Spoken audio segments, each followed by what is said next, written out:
আমরা ভারতের কাছ থেকে কোনো পণ্য মাগনা খাই নাকি? কোনো পণ্য কি মাগনা খাই? কারণ তারা আমাদের সাথে বাণিজ্য করতেছে। এখানে 22 কোটি মানুষের সঙ্গে তারা বাণিজ্য করে। এই পণ্য তাদের অন্য দেশে বিক্রয় করতে গেলে তাদের খরচ খরচা বাড়তো না কমতো? অনেক বাড়ত। আমরা সেই পণ্যগুলো তাদের কাছ থেকে কিনি। সুতরাং তাদেরকে উচিত ছিল আমাদের উপরে সহানুভূতি দেখানো, কিন্তু সেটা না করে তারা আমাদের উপরে বিভিন্ন সময় নির্যাতন চালিয়ে যাচ্ছে। প্রাকৃতিকভাবে যদি এদেশে বন্যা হতো সেটা আমরা মেনে নিতাম, কিন্তু আমাদের দেশে প্রাকৃতিক কোনো বন্যা নাই, কোনো সমস্যা নাই। হঠাৎ এই পানি ঢুকে আমাদেরকে বিপদগ্রস্ত করে দিয়েছে। মৌসুমের সময় আমাদেরকে পানি দেয় না, অসময় আমাদেরকে পানি দিয়ে মারতে চায়। তো ইতিপূর্বে আপনারা অনেক ভাষণও শুনেছেন, আমরা পানিতে মারবো, ভাতে মারবো। আমার মনে হয় এটা তাদের কথাই ছিল, এটা তাদের কথাই ছিল। আল্লাহু আল্লাহ তুমি ইয়া মালিক আল্লাহ, আল্লাহু আল্লাহ তুমি লা শারীক আল্লাহ। জ্ঞানী ব্যক্তি সেই হবে যে ব্যক্তি তার পার্শ্ববর্তী রাষ্ট্র যে ভারত আমাদের প্রধান শত্রু, এটা যদি বুঝতে পারে তাহলে সে পরিচিতই জ্ঞানী।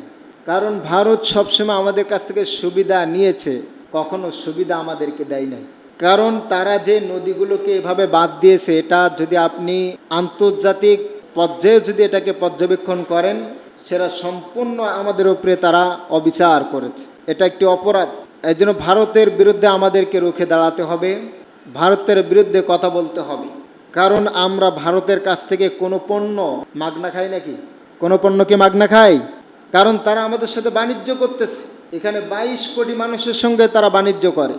এই পণ্য তাদের অন্য দেশে বিক্রয় করতে গেলে তাদের খরচ খরচা বাড়তো না কমতো? অনেক বাড়ত। আমরা সেই পণ্যগুলো তাদের কাছ থেকে কিনি। সুতরাং তাদেরকে উচিত ছিল আমাদের উপরে সহানুভূতি দেখানো, কিন্তু সেটা না করে তারা আমাদের উপরে বিভিন্ন সময় নির্যাতন চালিয়ে যাচ্ছে। এই যে স্বৈরাচারী সরকার ছিল, দীর্ঘ 17টা বছর এখানে জুলুম নির্যাতন করেছে। ভারত সরকার সেটা সাপোর্ট দিয়েছে।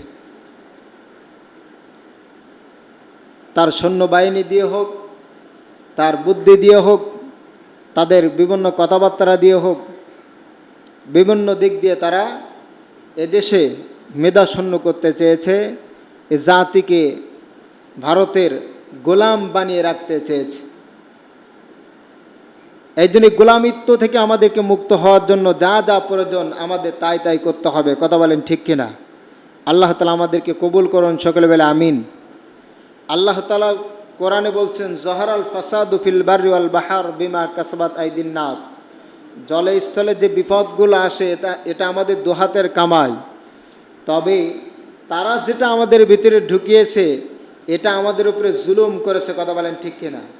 এটা প্রাকৃতিকভাবে যদি এদেশে বন্যা হতো সেটা আমরা মেনে নিতাম, কিন্তু আমাদের দেশে প্রাকৃতিক কোনো বন্যা নাই, কোনো সমস্যা নাই। হঠাৎ এই পানি ঢুকে আমাদেরকে বিপদগ্রস্ত করে দিয়েছে। মৌসুমের সময় আমাদেরকে পানি দেয় না, অসময় আমাদেরকে পানি দিয়ে মারতে চায়। তো ইতিপূর্বে আপনারা অনেক ভাষণও শুনেছেন, আমরা পানিতে মারবো, ভাতে মারবো। আমার মনে হয় এটা তাদের কথাই ছিল, এটা তাদের কথাই ছিল। এখন এটাকে আমাদের রক্ষা করার একটাই উপায়, আমাদেরকে বাদ দিতে হবে। এর জন্য আমাদেরকে সবাই সজাগ থাকতে হবে। আল্লাহ তাআলা আমাদেরকে কবুল করুন, সকলে বলে আমিন। এবং প্রত্যেকে নিজ নিজ জায়গা থেকে সচেতনতার সাথে আপনারা কাজ করবেন, দেশের মঙ্গলে কাজ করবেন। যদি এখানে 22 কোটি মানুষ দেশের কল্যাণে সবাই যদি আগায় আসে, তাহলে অন্তর্বর্তীকালীন সরকার যারা আছেন তাদের কাজ করা সুবিধা হবে। কারণ দেশকে ভালোবাসা এটা ঈমানের লক্ষণ। হুব্বুল ওয়াতান, দেশকে ভালোবাসো। যে ব্যক্তি দেশকে ভালোবাসে না, মাতৃভূমিকে ভালোবাসে না, তার ভিতরে ঈমান নাই। কারণ আল্লাহ নবী দেশকে অত্যাধিক ভালোবাসতেন, মাতৃভূমিকে ভালোবাসতেন, নিজ পরিবারকে ভালোবাসতেন।